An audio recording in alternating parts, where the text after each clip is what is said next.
നമ്മുടെ ഉന്നത വിദ്യാഭ്യാസ മേഖലയുമായി ബന്ധപ്പെട്ട് നിൽക്കുന്ന ഏറ്റവും പ്രധാനപ്പെട്ട പ്രശ്നങ്ങൾ എന്ന് പറയുന്നത് ഈ ഗവർണറുടെ ഇടപെടലുകൾ തന്നെയാണ്. വിവിധ സർവകലാശാലകളിലെ വിസികളുടെ പ്രശ്നം തന്നെയാണ്. അതിൽ ഏറ്റവും പ്രധാനപ്പെട്ടതായിരുന്നു സാങ്കേതിക ഡിജിറ്റൽ സർവകലാശാല വിസികളുമായി ബന്ധപ്പെട്ട വിഷയം. ഗവർണർ സുപ്രീം കോടതിയിൽ പോകുന്നു. ഒടുവിൽ സുപ്രീം കോടതിയിൽ നിന്ന് വലിയ തിരിച്ചടി ഉണ്ടാകുന്നത് നമ്മൾ കണ്ടതാണ്. സുപ്രീം കോടതി തന്നെ ഒരു സെർച്ച് കമ്മിറ്റിയെ നിയോഗിക്കുകയാണ്. ജസ്റ്റിസ് സുധാംശു ധൂലിയ അധ്യക്ഷനായ ഒരു സെർച്ച് കമ്മിറ്റി. എന്നിട്ട് പറയുന്നു ആ സെർച്ച് കമ്മിറ്റിയിൽ സർക്കാരിന്റെയും ഗവർണറുടെയും 2 അംഗങ്ങൾ ഉണ്ടായിരിക്കണം. അവർ പേരുകൾ മുഖ്യമന്ത്രിക്ക് നൽകണം. മുഖ്യമന്ത്രി ആ പേരുകളിൽ നിന്ന് മുൻഗണന അനുസരിച്ച് ഗവർണർക്ക് കൊടുക്കുക. ഗവർണർ അതിൽ നിന്ന് വിസിയെ നിയമിക്കണം എന്ന വളരെ പ്രധാനപ്പെട്ട ഉത്തരവ് ഇറക്കുന്നത് നമ്മൾ കണ്ടതാണ്. അതായത് ഗവർണറുടെ എല്ലാ അവകാശവാദങ്ങളും തള്ളിക്കൊണ്ടാണ് സുപ്രീം കോടതി ആ ഉത്തരവ് പറഞ്ഞിരിക്കുന്നത്. വിസി നിയമനത്തിൽ സംസ്ഥാന സർക്കാരിന് തന്നെയാണ് പ്രാധാന്യം എന്ന് അടിയുറച്ച് പറയുകയായിരുന്നു സുപ്രീം കോടതി ചെയ്തത്. അതിനെതിരെ മുഖ്യമന്ത്രിയെ ഈ വിസി നിയമന പരിപാടിയിൽ നിന്ന് അല്ലെങ്കിൽ അതിന് നടപടിക്രമങ്ങളിൽ നിന്ന് ഒഴിവാക്കണമെന്ന മറ്റൊരു ഹർജി ഗവർണർ ഇപ്പോൾ സുപ്രീം കോടതിയിൽ നൽകുകയും ചെയ്തിട്ടുണ്ട്.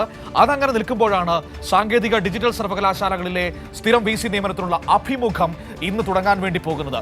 ഇന്നും നാളെയുമായി സാങ്കേതിക സർവകലാശാലകളിലേക്കുള്ള അഭിമുഖവും 10-11 തീയതികളിൽ ഡിജിറ്റൽ സർവകലാശാലകളിലേക്കുള്ള അഭിമുഖവുമാണ് നടക്കുക. സുപ്രീം കോടതി നിയോഗിച്ച ജസ്റ്റിസ് സുധാംശു ധൂലിയയ്ക്ക് പുറമെ സംസ്ഥാന സർക്കാരും ഗവർണറും നൽകിയ 2 വീതം പേരടങ്ങുന്നതാണ് ഈ സെർച്ച് കമ്മിറ്റി. ഇതിൽ ശ്രദ്ധിക്കേണ്ട മറ്റൊരു കാര്യം കൂടിയുണ്ട്. ഈ സെർച്ച് കമ്മിറ്റിയിൽ UGCയുടെ പ്രതിനിധിയെ സുപ്രീം കോടതി വച്ചിട്ടില്ല എന്നതാണ് ഏറ്റവും പ്രധാനപ്പെട്ട കാര്യം. അതിൽ കോടതി വ്യക്തമാക്കുന്നത് എന്താണ്? സംസ്ഥാന സർക്കാരിന്റെ പൂർണ്ണമായ അധികാരത്തിൽ തന്നെയാണ് ഈ വിസി നിയമനവും മറ്റു കാര്യങ്ങളും നടക്കേണ്ടത്. കാരണം മറ്റൊന്നുമല്ല, സംസ്ഥാനത്തിന്റെ ഫണ്ട് കൊണ്ടാണ് ഈ പറയുന്ന സർവകലാശാലകളൊക്കെ നമ്മുടെ മുന്നിൽ പ്രവർത്തിക്കുന്നത്. അതുകൊണ്ട് തന്നെയാണ് അത്തരത്തിൽ ഒരു നിലപാട് സ്വീകരിച്ചത്. ഇപ്പോൾ കമലേഷ് തിരുവനന്തപുരത്ത് നിന്ന് ഈ വാർത്തയുടെ വിവരങ്ങളുമായി നമ്മളോടൊപ്പം ചേരുകയാണ്. നോക്കാം, ഈ നിയമന പ്രക്രിയയുടെ അഭിമുഖം ഇന്ന് തുടങ്ങുമ്പോൾ കമലേഷ്, സാങ്കേതിക ഡിജിറ്റൽ സർവകലാശാലകളിലേക്കുള്ള സ്ഥിരം വിസി നിയമനമാണ് ഏറ്റവും പ്രധാനപ്പെട്ട കാര്യം. സുപ്രീം കോടതിയിൽ നിന്ന് രൂക്ഷമായ തിരിച്ചടിയാണ് ഈ വിഷയത്തിൽ ഗവർണർക്ക് നേരിടേണ്ടി വന്നത്. അതിനുശേഷം സുപ്രീം കോടതി ജസ്റ്റിസായിരുന്ന സുധാംശു ധൂലിയുടെ അധ്യക്ഷതയിൽ ഒരു സെർച്ച് കമ്മിറ്റിയെ കോടതി തന്നെ നിയോഗിക്കുകയാണ്. ഇന്ന് ആ കമ്മിറ്റിയുടെ മുൻപിലേക്ക് അഭിമുഖം തുടങ്ങുകയാണ് സ്ഥിരം വിസിമാർക്ക് വേണ്ടിയല്ലേ? തീർച്ചയായും ഈ നിലവിൽ നമ്മുടെ സംസ്ഥാനത്തെ വിവിധ സർവകലാശാലകളിൽ സ്ഥിരം വിസിമാരില്ലാത്ത വലിയ പ്രയാസമുണ്ട്. അത് സർവകലാശാലകളുടെ ദൈനംദിന പ്രവർത്തനങ്ങളെ വലിയ തോതിൽ ബാധിക്കുകയും ചെയ്യുന്നുണ്ട്. ഈ ഘട്ടത്തിലാണ് ഈ വിഷയത്തിൽ ഒരു അന്തിമ തീരുമാനമെടുക്കാൻ, അതായത് പലതരത്തിൽ ഇത് ഗവർണറുമായും സർക്കാരുമായും ഒക്കെ വലിയ തർക്കം അല്ലെങ്കിൽ സർക്കാരിൻ്റെ പ്രവർത്തനങ്ങളെ ആകെ തകിടം മറിക്കുന്ന നിലയിലേക്ക് ഗവർണറുടെ ഇടപെടലടക്കമുണ്ടായ ഘട്ടത്തിലാണ് സുപ്രീം കോടതിയിലേക്ക് സർക്കാർ പോകുന്നത്. അതിൻ്റെ ഭാഗമായി ജസ്റ്റിസ് സുധാംശു ധൂലിയ അധ്യക്ഷനായി ഒരു സെർച്ച് കമ്മിറ്റിയെ നിയോഗിക്കുക. ഇതിൽ ഗവർണറുടെ ഭാഗത്ത് നിന്ന് ഗവർണറുടെ നിർദ്ദേശപ്രകാരം 2 പ്രതിനിധികൾ, അതുപോലെ തന്നെ സർക്കാർ നിർദ്ദേശപ്രകാരം 2 പ്രതിനിധികളാണുള്ളത്. ഈ നിലയിലാണ് നിലവിൽ ഇപ്പോൾ ഈ സെർച്ച് കമ്മിറ്റി ഉള്ളത്. ഈ സെർച്ച് കമ്മിറ്റിയാണ് ഈ വിസിമാരുടെ നിയമനം, അതിനകത്ത് ലിസ്റ്റ് തയ്യാറാക്കുന്നത്.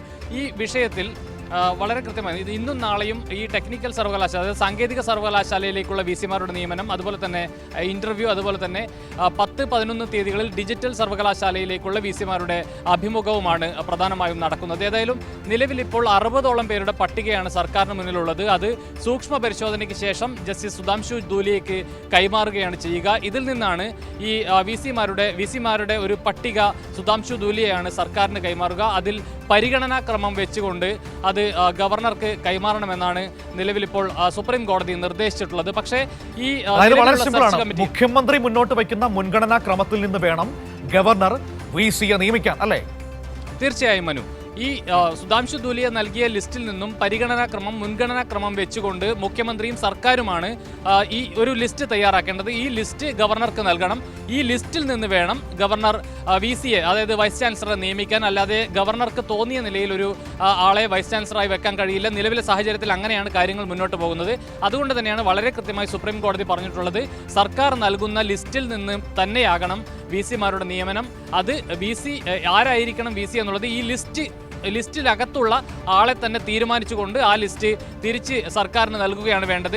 ഇനി അതിനപ്പുറത്തേക്ക് ഏതെങ്കിലും നിലയിലുള്ള പ്രശ്നങ്ങൾ ഇതിനകത്തുണ്ടെങ്കിൽ, ഈ ലിസ്റ്റിനകത്തുണ്ടെങ്കിൽ അത് രേഖാമൂലം വളരെ കൃത്യമായി എഴുതി അത് സർക്കാരിനെ അറിയിക്കുകയും ചെയ്യണമെന്നാണ് പറഞ്ഞിട്ടുള്ളത്.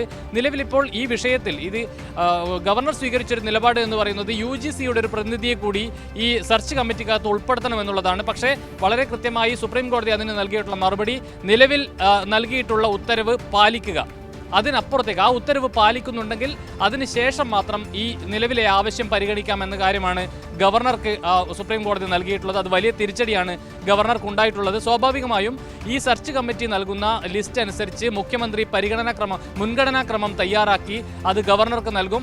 അതിൽ എന്തെങ്കിലും ഒരു ആക്ഷേപമുണ്ടെങ്കിൽ അത് വളരെ കൃത്യമായി എഴുതി ചൂണ്ടിക്കാട്ടി അത് തിരിച്ച് സർക്കാരിന് നൽകണം.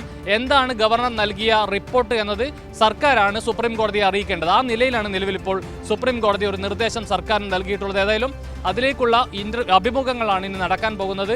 ഇന്നും നാളെയും ഈ സാങ്കേതിക സർവകലാശാലയിലേക്കുള്ള വിസിമാരുടെ അഭിമുഖവും 10-11 തീയതികളിൽ ഡിജിറ്റൽ സർവകലാശാലയുടെ വിസിമാരുടെ അഭിമുഖവുമാണ് നടക്കുന്നത്. മനു.